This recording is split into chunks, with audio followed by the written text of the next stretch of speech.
ልልኝ ዛሬ የመጣሁት በፋሲካ ጉዳይ ነው። ፋሲካ ዩቲዩበሯ እኔና እሷ ከተጣላን 3 አመት ገደማ ሆኗል።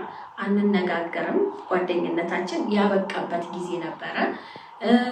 ነገር ግን ምንም ቢሆን የተሰማኝ ነገር ስላለ እሱን ለማብራራት ነው። ሌላው ደግሞ ለይላ ኑር ሰቦ እንኳን ለሀገርሽ በሰላም መጣሽልን እህታችን፣ በጣም ደስ ብሎናል። ቤተሰቦችሽ መላ ኢትዮጵያውያን እዚህ እጃችሁ የተሳተፋችሁ ሚዲያው ላይ የተሳተፋችሁ በገንዘብ መዋጮ ያደረጋችሁ በሙሉ ከልብ እናመሰግናለን። ያንደን ሰው ህይወት መታደግ ቀላል አይደለም። ነገር ግን እሷም እድለኛ ናት። በብዙ ሚሊዮን የሚሰየፉበት ሀገር እሷ ከነ ህይወቷ መምጣቷ አባቷ ምን አድርጎ እንደሆነ አይታወቅም። እንግዲህ የሆነ የሰራው አባቷ ወይ እናቷ የሆነ የሰሩት መልካም ስራ አለ ብዬ ነው ማስበው። በተአምር ማይታሰብ ነገር ስለሆነ እንኳን እሷ ኢትዮጵያውያን ይቅርና እዛ እንኳን የባለስልጣን ልጅ ሆነሽ የመንግስት ልጅ ሆነ ሳውዲ አረቢያ ይሰየፋል፣ የገደለ ይገደላል።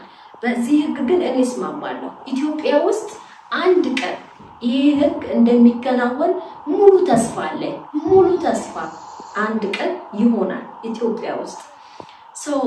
ዛሬ በፋሲካ ጉዳይ የመጣሁበት ምንድነው? ፋሲካ የዚች ልጅ የህይወት መታደግ ዋንኛዋ እሷ ናት።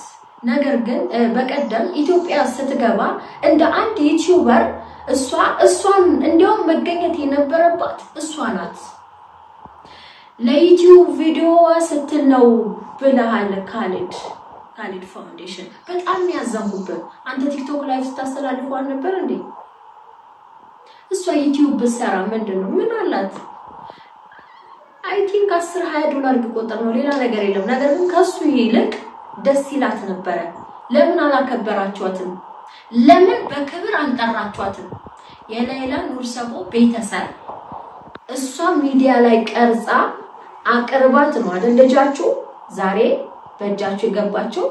ታዲያ በቀደም አዲስ አበባ ስትጓዙ ምንስ ቢሆን ይዛችኋት አትሄዱም ነበር? እዛ ጋር መገኘት የነበረባት ፋሲካ ናት። እኔ ምን ብጣላት ሐቅ አላት።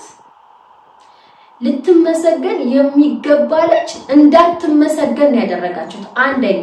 ሁለተኛ ቲክቶክ ላይቭ ላይ አስገቡኝ እያለች እርስ በራስ እዛ በሚዲያው ስትሳተፉ የነበራችሁ ሰዎች እርስ በራስ ህዝብ ሲያመሰግናችሁ የዛን ቀን እርስ በራስ ስትመሰጋገኑ ፋሲካ ትግባ ስትባል ካሊድ ፋውንዴሽን አትገባም ህይወቴን አመሰቃቅለዋለች አልክ፣ ስራዬን አበላሽታብኛለች አልክ። ኸይር ኢንሻአላህ እሷ ያንተን ህይወትም ሆነ ስራ አላመሰቃቀለችም፣ አላበላሸችም ያንተ ህይወት። እሷ በሚዲያ ላይ የምትባለውን ነው ወጣ ስትናገር የነበረው። አለቅ። እሷ ብቻ ናት እንዴ ተናገረችክ? እሷ ብቻ አንተን ነጥላ ተናገራለች? እንደ አንድ ሚዲያ ባለቤት እከሳት ነበር፣ አሳስራት ነበር፣ አስጠይቃት ነበር ስትል ነበር። ምን ችግር አለው? የዛን ቀን እሺ ትግባ፣ ልክ ናችሁ፣ እሷ እኮ ወደ ሚዲያ ባታመጣው ጉዳዩ ዛሬ እሷን አንቀበልም ነበር ብለ ምን አለ ብትገባ እዛች ጋር እንበልና ታስረ ነበር በቀደም። ታዲያ ፋሲካ ናት ያሳሰረች? በፋሲካ ቪዲዮ ምክንያት ነው የታሰርከው?